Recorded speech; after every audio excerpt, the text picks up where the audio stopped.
law is of the highest importance. And to pray, believing that you already possess what you pray for, is based upon a knowledge of the law of inverse transformation. You should awaken within you the feeling that you are and have that which heretofore you desired to be and possess. Welcome to our channel, a place where we remind you in each and every episode about the force that lies within you. The force that has the power to change your lives completely, and that is your subconscious mind. We are so excited about today's episode.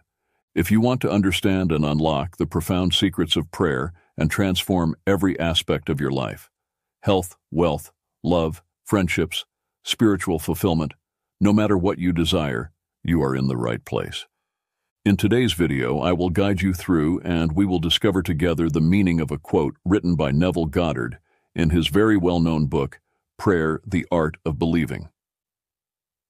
In this quote, Neville introduces us to a concept that challenges our conventional understanding of prayer, and he refers to the law of reversibility, a principle that can transform the way we think about our desires and how they manifest in our lives. At first glance, the name of this principle might seem abstract, but as Neville puzzles it out, we begin to understand its extraordinary potential.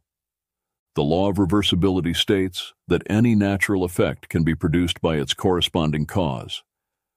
But more importantly, it suggests that if a physical effect can produce a certain state in the mind, then that state in the mind can in turn produce the physical effect. In simple terms, if a physical fact can create a psychological state, then a psychological state can also bring about a physical fact. This principle is the core of Neville's teachings on prayer. He is teaching us that our thoughts and feelings are not only reactions to the world around us, but they are the very forces that shape our reality. What we assume to be true in our mind, we can bring into our physical experience. Okay, but how do we apply this law to our prayers? Neville explains that when we pray, we must not focus on the absence of what we desire, nor should we ask for it to come in the future. Instead, we must assume the feeling of the wish fulfilled, as if our desire has already manifested. This is the essence of what Neville calls prayer as assumption. We are to imagine ourselves in the state we wish to experience, and by doing so, we activate the law of reversibility. Neville emphasizes that this process requires more than just casual daydreaming. It demands a deep, sincere conviction, a true belief that what we desire is already ours. When we pray with this intensity of feeling, our subconscious mind accepts it as reality, and the outer world begins to align with this new inner state. This is why Neville stresses that feeling is the secret, our emotions are the engine that drives the creative process. But perhaps the most intriguing part of this quote is Neville's assertion that all transformations begin with a change in consciousness. He argues that our consciousness is the only reality, and everything we experience in the physical world is a reflection of our inner state. This means that if we wish to change our external circumstances, we must first change our internal beliefs and feelings. The law of reversibility provides the mechanism for this change. By consciously assuming the feeling of our wish fulfilled, we reverse the flow from the psychological to the physical.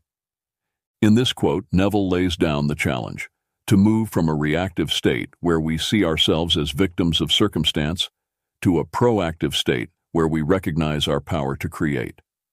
He invites us to see prayer not as a plea for help, but as an act of creation, a deliberate process of shaping our reality through the power of belief and imagination. As we explore the depths of Neville's teachings, we'll find that every principle, every technique, and every story he shares is rooted in this fundamental truth. Our consciousness is the creator of our world. This quote opens the door to this new understanding and sets the stage for the transformative teachings that follow. It reminds us that the power to change our lives lies not in the hands of fate, but within our own minds. So as we continue this journey through Neville Goddard's profound wisdom, let us embrace the truth of the law of reversibility. Let us practice the art of believing, knowing that what we assume to be true in our minds will in time become our reality. Before you begin, I encourage you to find a quiet, comfortable space where you can fully engage with the lecture. Put on your headphones and allow yourself to be guided by Neville's words. Enjoy your listening. Prayer is the master key. A key may fit one door of a house, but when it fits all doors, it may well claim to be a master key. Such and no less a key is prayer to all earthly problems. Prayer is an art and requires practice. The first requirement is a controlled imagination. Parade and vain repetitions are foreign to prayer. Its exercise requires tranquility and peace of mind. Use not vain repetitions, for prayer is done in secret, and the ceremonies that are customarily used in prayer are mere superstitions and have been invented to give prayer an air of solemnity. Those who do practice the art of prayer are often ignorant of the laws that control it. They attribute the results obtained to the ceremonies and mistake the letter for the spirit. The essence of prayer is faith, but faith must be permeated with understanding to be given that active quality which it does not possess when standing alone. The universal law of reversibility is the foundation on which its claims are based. Mechanical motion caused by speech was known for a long time before anyone dreamed of the possibility of an inverse transformation, that is, the reproduction of speech by mechanical motion, the phonograph. For a long time, electricity was produced by friction without ever a thought that friction in turn could be produced by electricity. Whether or not man succeeds in reversing the transformation of a force, he knows, nevertheless, that all transformations of force are reversible. If heat can produce mechanical motion, so mechanical motion can produce heat. If electricity produces magnetism, magnetism too can develop electric currents. If the voice can cause undulatory currents, so can such currents reproduce the voice, and so on. Cause and effect. Energy and matter, action and reaction are the same and interconvertible. This law is of the highest importance because it enables you to foresee the inverse transformation once the direct transformation is verified. If you knew how you would feel were you to realize your objective, then inversely, you would know what state you could realize were you to awaken in yourself such feeling. The injunction to pray believing that you already possess what you pray for is based upon a knowledge of the law of inverse transformation. If your realized prayer produces in you a definite feeling or state of consciousness, then inversely, that particular feeling or state of consciousness must produce your realized prayer.